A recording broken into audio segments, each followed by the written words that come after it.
Cuando recibimos un gran regalo, es normal querer contárselo a otros. Nos emocionamos por el regalo y queremos mostrarlo a los demás y contarles sobre este maravilloso regalo. Recuerdo el primer día que trabajé como avión de entrega.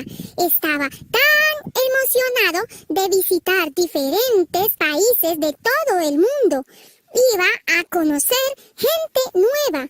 Mi vida entera había cambiado. Donde quiera que iba, los demás me preguntaban sobre mi nuevo trabajo. ¿Es divertido? ¿O a dónde tienes que ir? Me decían. No podía dejar de hablarles al respecto.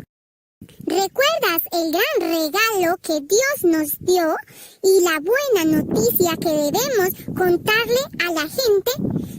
Sí, el gran regalo de salvación que Jesús tiene para todo aquel que en Él cree. Después de que Jesús murió y de que Dios lo resucitó, Él envió a sus discípulos al mundo para contar a la gente las buenas noticias sobre lo que Él había hecho para salvarnos de nuestro problema de pecado.